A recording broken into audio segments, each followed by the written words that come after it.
All right, we're back. Are we back? Okay, now we're back on overtime. More of the sausage party we're having today.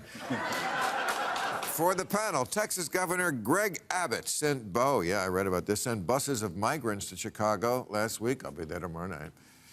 Prompting worries that a continued influx will strain Chicago's resources. Will this force sanctuary cities to rethink their policies? It is an interesting question for liberals to be, like, hey, let's have open borders or close to it. And then when they come, but it's not in our states, and the Texas governor kind of called their bluff. Was like, well, you like immigrants so much? Have some of ours. I think it's worth pointing out that the term sanctuary cities doesn't actually mean people say, we want you illegal immigrants to come here. It's a term that was not invented, but certainly championed by Rudy Giuliani in the 90s. It's the idea of if someone has committed or has witnessed, more likely, a crime in a major city, you're going to see some illegal immigrants there. So what we're saying is we're not going to share that information with the federal government to deport people. Right. That is the sanctuary they're talking about. It's a sanctuary from federal deportation laws. And we do this because we want illegal immigrants and everybody to be able to talk to the cops. So Republicans have been dining out on the term sanctuary cities for a long time, even though they used to support it. And Republicans in Texas, former Governor George Bush, as a prime example, used to champion their border with Mexico as like, we're different than the Pete Wilson politics of California. We actually have a lot of commerce and trade with Mexico. We like that. I lament that Republicans no longer have that spirit that you used to see in the Bush family and with Ronald Reagan, too, about welcoming immigrants. But that's not really what this is about, is it? It's about, there seems to be some hypocrisy about welcoming them, but not in my backyard. That's what seems different about this. But this is about terminology. It's like how education works in America. You don't see black people in schools, really. But you hear they're going to take all your jobs. You have to be careful. These people are coming. Well, where are those people? All these people that are coming. Neighborhoods, people stay poor forever, Democrat, Republican. Where's all the help? We backed away from that civil rights movement and ran from it on the right and the left.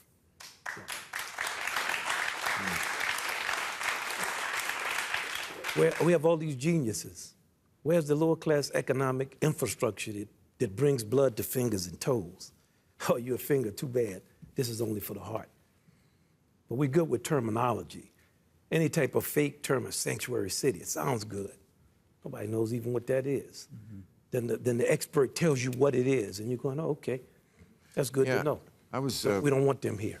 Back east recently, first we landed in Newark and drove through. I never drove through Newark, and then we were heading toward the hotel in New York. So we drove through Newark, and then we drove up like Madison Avenue.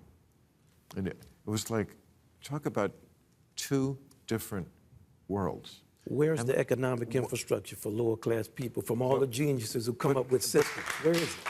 Well, my question is like, I so understand the cynicism of people because it's what you just said about Democrat, Republican. That's fake. I mean, it doesn't seem to change no matter who's in office. I sort of understand why people just want to break shit. Stealing money is the only thing that remains.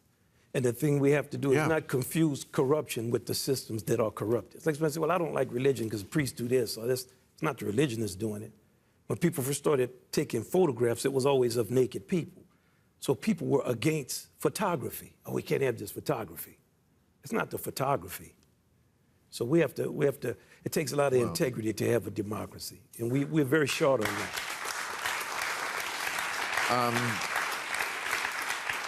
Scott, this is for you. Is TikTok an existential threat to to American privacy and security? Should the media be paying more attention to this? I should be paying more attention to this.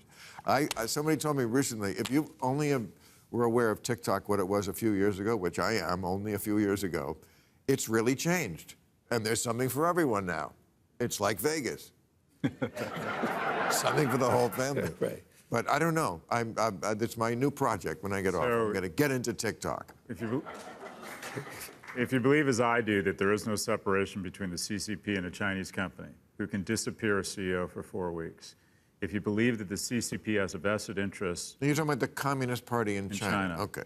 And if you believe the CCP has a vested interest in diminishing our standing globally, and then you also acknowledge that people under the age of 18 are spending more time on TikTok than they're spending on every streaming network combined, are we comfortable, are we down with an organization that wants to undermine America controlling the media our children see? It should be banned, full stop. Whoa. Damn. That's going to be hard. You look at TikTok, Wynton Marsalis? Man, I don't. I don't. I can't even see it. I can't see the icons to get on stuff. You know, I don't. Those glasses? No, but you know, of course, I have kids, and everybody is on TikTok. Right. I don't look at these governments that way. We're corrupt. We do corrupt things. We need to get ourselves together. That's my thought as an American. And also, okay, the Chinese, they're Chinese. The Chinese are here. They get an education. They're doing what everybody's doing. I got lost in China. I got off a plane in China once out of fear. Yep. And I said, I'm going to take the train to the next place. Whew, man, that's a big country. You don't understand. I thought you didn't fly. No, well, I had to fly to China. I couldn't walk. I couldn't swim. You can take a boat. You can take a slow boat to China. But when you get out in the country of China, it's very different from the country of America. Man, it's huge. And there are plenty of people who are in a type of semi-slavery in China. Yes. We're not talking about them. We're talking about, man, the evil Chinese are doing this in TikTok. They're taking our information. We're taking our own information. We're providing them with all the ammunition they need, but right now you have young people who believe that socialism is better than capitalism, and that is just wrong. And the reason why they believe that is because I believe we've provided them with a lot of fodder. You have a lot of content that is very pro-America. A lot of the stuff you talk about reflects us in a positive light. A lot of the stuff you talk about reflects some of the issues and problems we have here. I believe the CCP would be stupid not to put their thumb on the scale of content that makes us look bad, such that young people grow up and think capitalism isn't working, that our elections have been weaponized. And there's some truth to all of that. But the Chinese, who I think are very smart, have said, Twitter, Facebook, Meta, no, we're going to keep that shit out. But it's good for you. No, full stop, they're out. This is an existential threat for national security. Speaking of stuff that's not good for us or anybody, they seem to have this lockdown policy, the Chinese now, this zero-tolerance policy with COVID. Let me ask you, gentlemen, this. Why? It's an outlier in the world. Nobody else is doing this. Everybody else has come to finally, I think, the sane realization that COVID, yes, it's something, it's not good, but it's mostly a disease of the elderly. Even Bill Gates said that, like the flu. It's more benign than it was at the beginning. We have vaccines now, blah, blah, blah. We just learned to live with it. Chinese have this zero-tolerance policy. Absolutely. They lock down cities. One person gets it. Everybody has to, stay in the building for 2 weeks. It's insane. Are they doing this because, one, they know something about COVID? We don't. Oh, there's some votes for that. Or are they just so in love with their surveillance state that they know they can do? What do you think? I think it's why does a dog lick itself? It's because he can. An authoritarian, right? An authoritarian match. Government is going to do authoritarianism because it can. And also, Xi Jinping has staked a lot of his immediate political future on that. I know that sounds crazy, like why would we even think about a Chinese dictator, but he's about ready to go for kind of an unprecedented third term. He's got his 20th anniversary Congress coming up in the fall, and he's staked the whole reputation of the country on this policy to say, look, all these other places, they've had bad policies and people are dying and they have strife. We can do zero COVID because we can, but also that shows that the communist system no one is can. Is they working. must know that. They can't. Look, but no one could do zero COVID. You can't outfox a virus. In the beginning, when it was more lethal and less infectious, there was some logic and some calculus to a total lockdown. Now that it is less lethal and more contagious, a total lockdown just doesn't make any sense. Right. And so it's the correct question. Why are they doing this? Because it's hurting their economy. Right. And we had the same issue here. One thing we didn't do, and I'm bridging topics, is we didn't do the right calculus on schools, right? We didn't do the right risk assessment there. They should have been kept open probably longer now looking back. Looking back on China, I think they're going to look back and regret this total lockdown because everyone gets their turn at the woodshed when it comes to COVID. What was the crowds like in China? Great. Great. The difference between China and here is, even though people have not a great relationship to jazz, they don't really understand necessarily things about it. You see grandparents, parents, and kids. And when you do education, you see more than one generation. So we have to understand kind of what the difference is. But also authoritarian people, let's not even go to regimes, they like telling you no. It can be somebody who needs an ID at the backstage. No. Right. So they're telling you no because they have the ability to tell you no, and they like to tell you no. Right. And the question for us, I think, to go back to what you were saying, I understand your point, but there are many stress tests for democracy now. And the stress test is, does a democracy work? Sometimes we have to have governmental interaction. We have to be authoritarian. But we're along the way in this process. We don't have enough ability to deal with our people and with our freedoms and all that to where we have absolutely no control over our communities, our families, our local governments, nothing. We need to be like these people in this instance because we believe in democracy. We believe in choice, but not when it comes to controlling our kids. We have so much pornography in front of our kids. It ain't coming from the Chinese. And I teach our kids. When I asked my students, what is the biggest difference between my generation and yours, man, I thought they were going to say, man, y'all played on these kind of chords and you were doing this. And one kid said pornography. And then I looked around and the next one said, yeah, porn. I could not agree more. So are the Chinese the ones who put in the pornography in our... No, in fact, TikTok is quite the opposite. I mean, you can't get away with anything on TikTok. It's squeaky clean. And in that, I'm not trying to counterstate you because as a jazz musician, my philosophy is very different.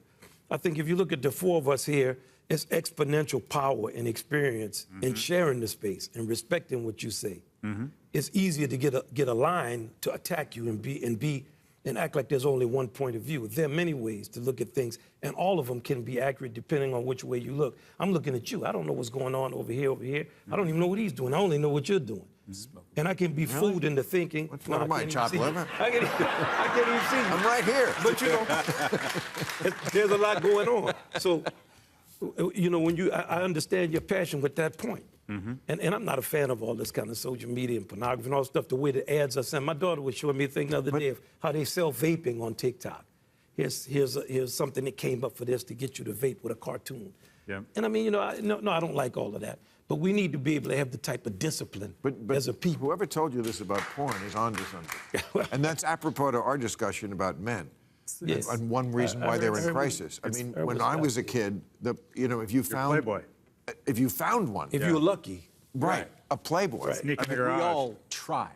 Like, we all found Grandpa's, like, basements. Right. And we all found the little newsstand out in front of Paul's Liquor. But it was so benign. I mean, I remember when they went through a whole thing about showing pubic hair. Hefner was going to lose the General Motors and Ford accounts if they showed pubic hair in Playboy. And now a 10-year-old can see bukkake on his phone. We're engaged in the largest unsupervised experiment of young men in history, and it's porn. Right. And the problem, beyond creating unreasonable expectations around what it means to be in a relationship with a woman, it quite frankly takes your mojo to get out of the house and meet someone and develop the skills to actually have your own sex. It takes that away. Right. So stop the porn, get out, make your own bad porn. You know. All right. Let's end it there. Thank you very much, ladies and gentlemen. Make your own bad porn. I'm so glad you stayed. Thank you. Thank you.